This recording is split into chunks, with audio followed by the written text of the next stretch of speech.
tonight. A Saskatchewan rancher takes on an oil company in a bid to make it pay for building on her land. Also, I don't know that anything in this conversation is really a surprise. The Regina Exhibition Association is asking the city of Regina for 5 times its previous funding in next year's budget.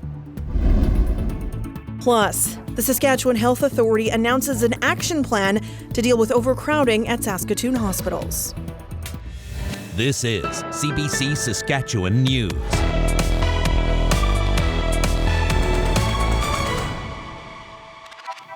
It is Tuesday, November 14th, and the CBC Saskatchewan News starts right now. Good evening and thanks for watching. A Saskatchewan rancher's surface rights case is raising broader concerns about law in this province and the quasi-judicial body that handles disputes. It's also shining a light on social dynamics that can pressure rural residents to make way for development. Nicholas Frew reports. I met Stephanie Fredette last month as she braced for an uphill battle. A Calgary-based oil and gas company installed a new pipe on her property in Lake Alma. Fredette drove to Regina to represent herself against a corporate lawyer in front of a panel that will decide how much the company will have to pay her.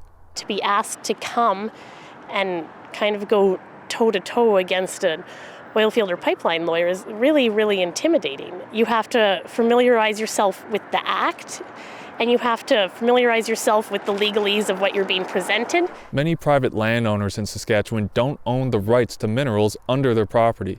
Resource companies can buy those rights, but before they can develop, they have to get permission to come onto the property. Companies have to compensate property owners in return. If deals can't be reached, parties can go to the Surface Rights Board of Arbitration. But there have long been concerns that Saskatchewan's surface rights law and the board are stacked against property owners, most of whom are farmers and ranchers in rural areas. If you've bought the mineral rights, you have a legal right to access them through the surface. Lots of landholders' first experience with the Surface Rights Arbitration Board is in the setting where the decision has already been made, right, against their will. So people are somewhat, I guess, cynical just about their ability to get proper compensation and action through the board. Eaton says many property owners feel they can't make waves about surface rights because there could be social repercussions. Nobody has said anything directly to Fredette, but she says she has heard the gossip. Farmers are businessmen. They own land for a reason, and I think most of them are open to projects, but you have to make sure it's good for you and not just good for the other guy. A compensation order is pending for Fredette's case. She says she's among the cynics, skeptical she won't get more than what was initially offered. Nicholas Frew, CBC News, Regina. The opposition NDP is once again calling for the government to cut provincial fuel taxes. It says people need a break at the pumps and the province can provide that. The NDP put forward a motion to have the provincial gas tax paused for 6 months. It says that would save the average family $350 and save commercial and industrial customers about $150 million. However, it would also cut provincial revenue by $225 million. The Premier says the fuel tax is spent on fixing and maintaining provincial roads.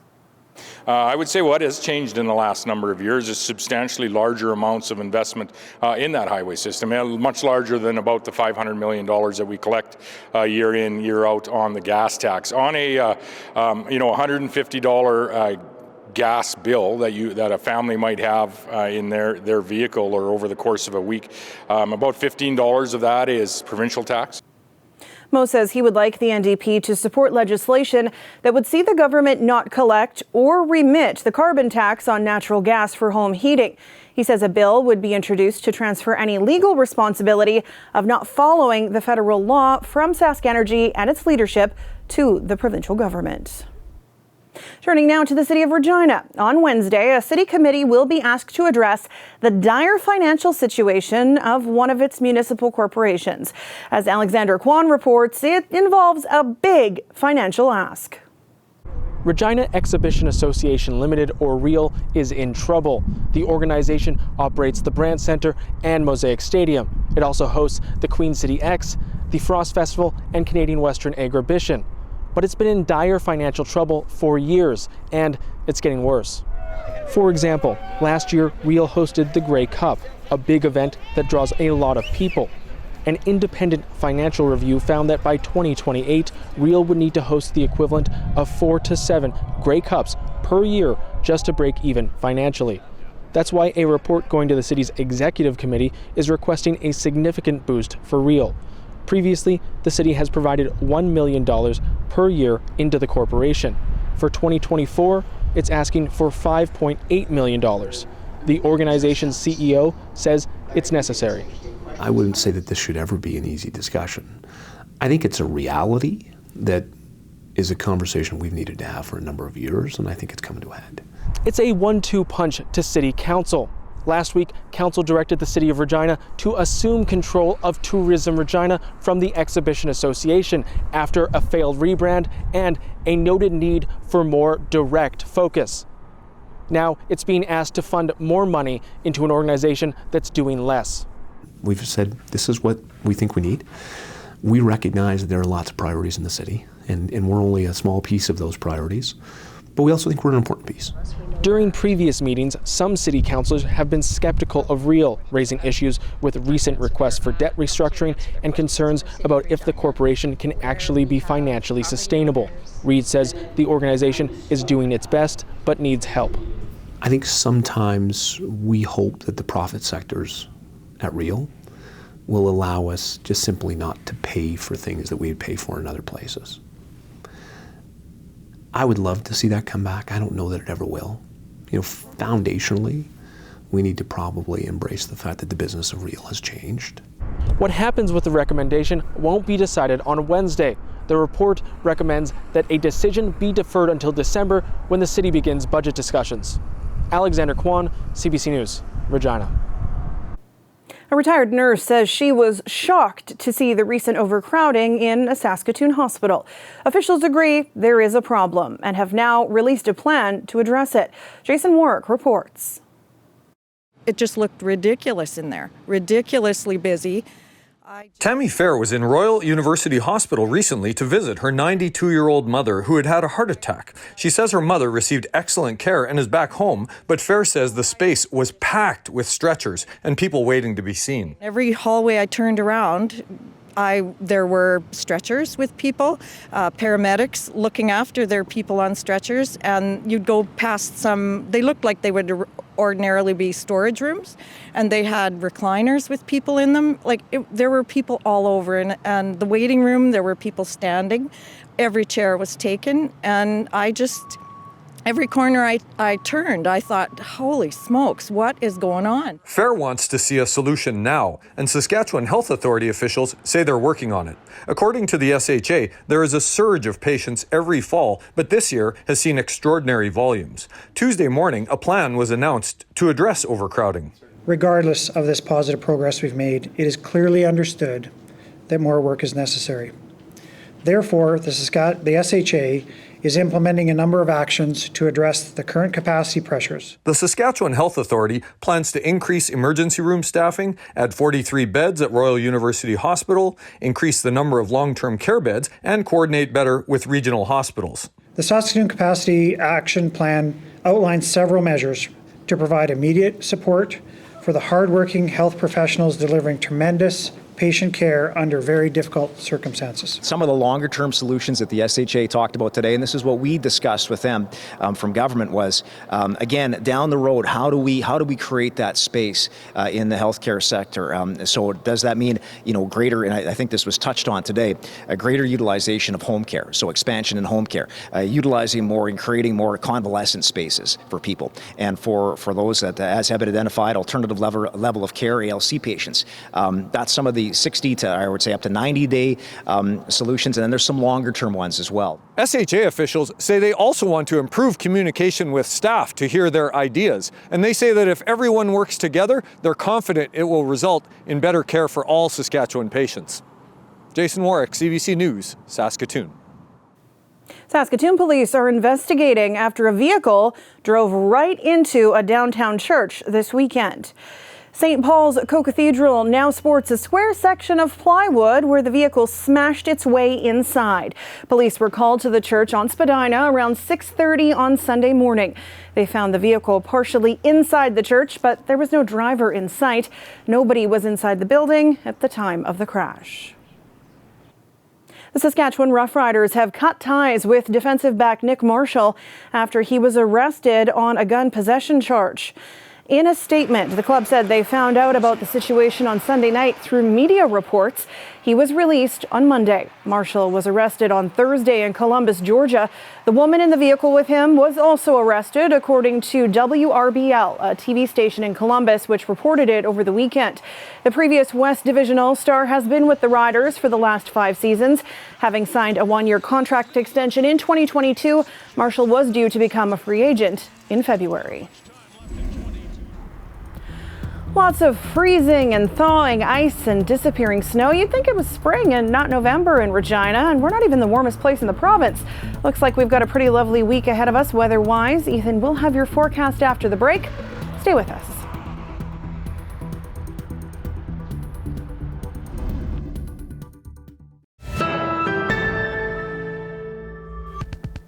Most of us have never used Canadian currency that didn't have the portrait of the Queen Elizabeth on it, but that is about to change.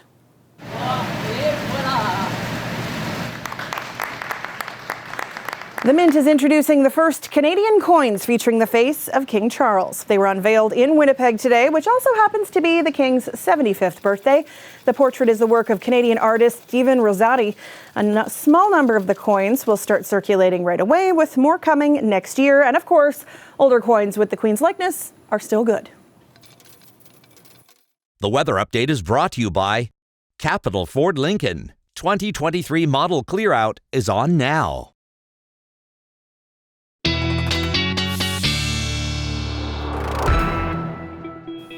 Though in this economy, Ethan, I would like to just ask people to donate their Queen currency to, those of us who would like to just, spend it. Yeah, exactly. And then maybe that way the weather will make you feel like $1 million. Oh, boy. Okay. With all we found. There we go. How's that for a segue? Well, maybe not feeling like $1 million on the eastern side of the province because it has been a little bit windy for you folks today. Gusts in the 60-kilometer-an-hour range, even around Yorkton or so.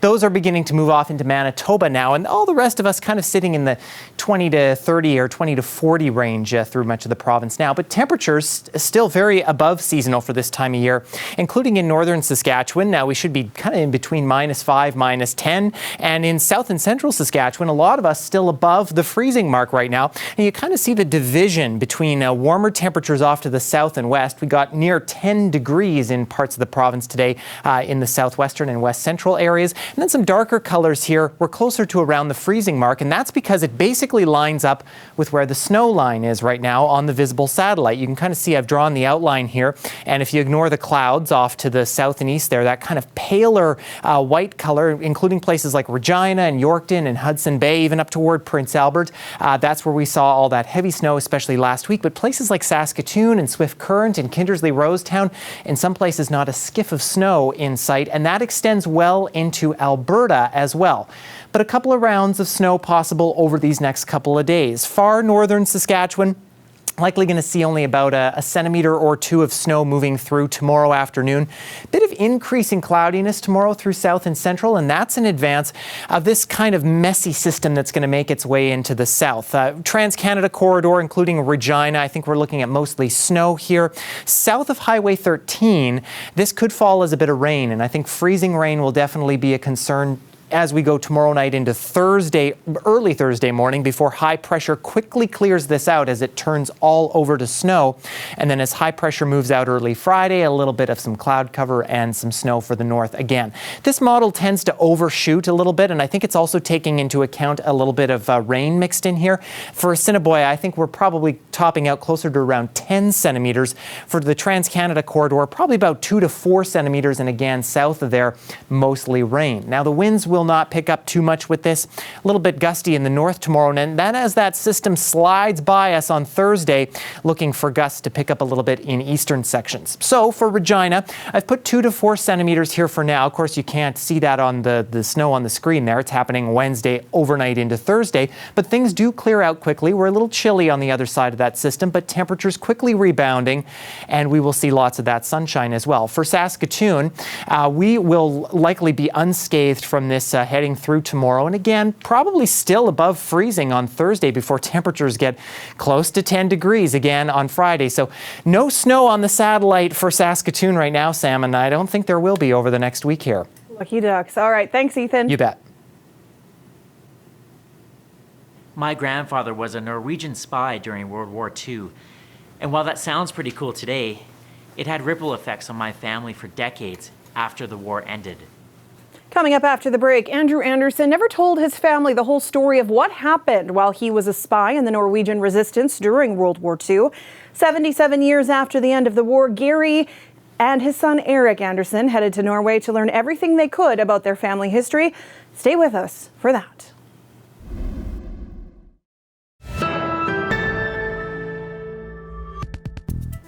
Veteran stories can be filled with intrigue and excitement, but some can also have a darker side. Eric Anderson and his dad were always curious about his grandfather's role in World War II. They knew he was a Norwegian spy and not much else, so they traveled to Norway this summer on a mission of their own to track down more information. My grandfather was a Norwegian spy during World War II, and while that sounds pretty cool today, it had ripple effects on my family for decades after the war ended.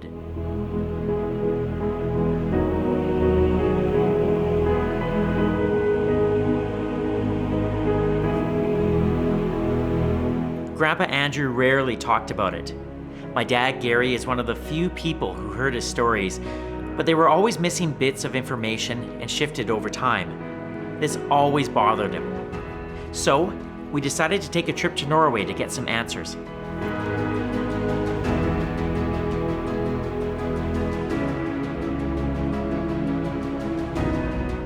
I was excited for this trip. My dad's been talking about this for years and years. I don't know a lot about my grandpa, so I was very excited to go to Norway to learn more about him.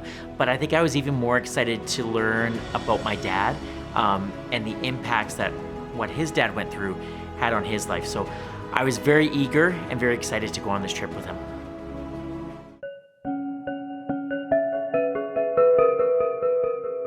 My grandpa was born Sverre Andreas Isaksen in 1912 in Oslo, Norway. His mom was too poor to care for him, so when he was 13, he was adopted by a Saskatchewan farm couple and became Andrew Anderson. Years later, he returned to Norway with his young family. Then war broke out, and Norway was occupied by German forces.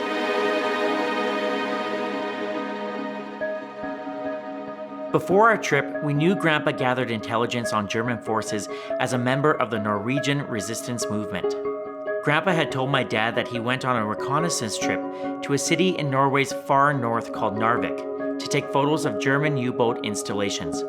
He then hid the roll of film inside a sink faucet on a train to Sweden. An Allied spy retrieved the film there and delivered it to England. He also kept a roll of personal photos from this mission, which he only had developed years later. We decided to follow in Grandpa's tracks. We boarded a train that runs that same route.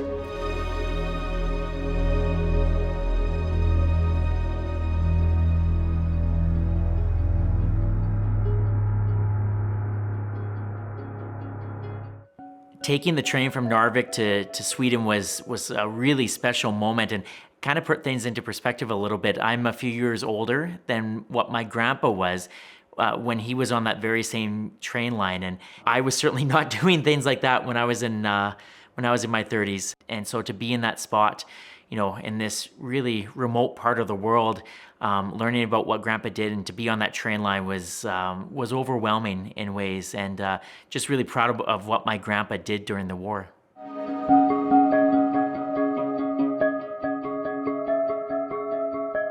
We don't know how many secret missions Grandpa carried out, but we know he eventually got caught.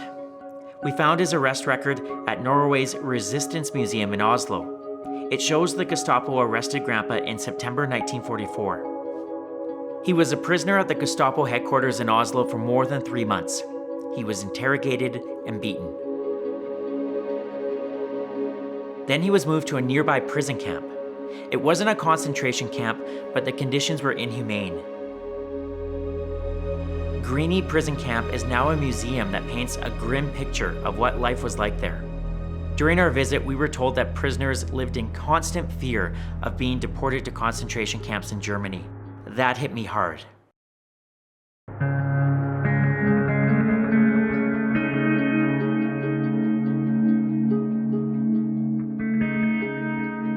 The Second World War ended on May 8, 1945.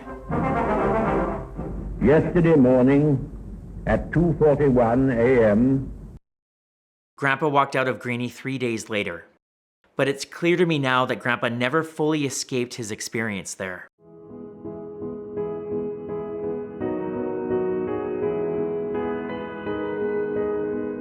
Grandpa and his family returned to Saskatchewan in 1947. That's where my dad was born. His father's mental health deteriorated, and by the time my dad was 15, he had to hide the guns in the house. Eventually, RCMP officers took Grandpa to the psychiatric ward in Saskatoon, where he stayed for 6 weeks. Doctors said he experienced a nervous breakdown. He was diagnosed with severe depression and acute paranoia. As the years went by, the diagnosis changed to schizophrenia. Post-traumatic stress disorder wasn't a recognized mental illness at that time. Grandpa was placed on medications that my dad said made him a shell of his former self. When I think about the impact of my grandpa's trauma, the impact that it had on my dad, I feel so sorry for my dad. I don't think anyone should have to experience witnessing their father, their parent go through something like that, let alone at the age of 15, and with mental health supports kind of lacking in small town Saskatchewan at that time. You know, my dad didn't really have a lot of people to talk about that with. So yeah, that was really hard to hear, and my dad had never really opened up about that until we were on this trip, and he shared some stories. And so yeah, just a lot of sympathy for my dad, because he went through a lot as a young kid.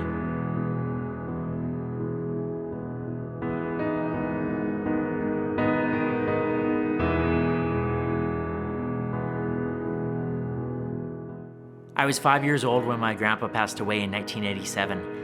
I never had the chance to tell him that there is no shame in going through mental health struggles. I'll certainly be telling my dad that.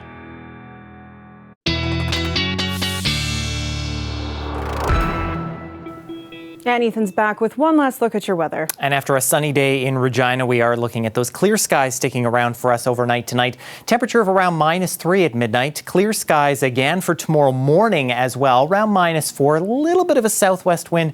Going to probably make that feel closer to around -10 or so. And then a little bit of cloud cover building in as we head toward the noon hour in advance of that system that's likely going to impact us as we head tomorrow night into early Thursday morning. Saskatoon, we're mostly clear tonight. Very similar conditions to Regina. Looking at a bit of cloud cover tomorrow morning. Again, probably feeling closer to around -10 with a little bit of wind. And then for us in Saskatoon, we are going to see a little bit of that cloud build in as well. Probably a mix of sun and cloud by the afternoon.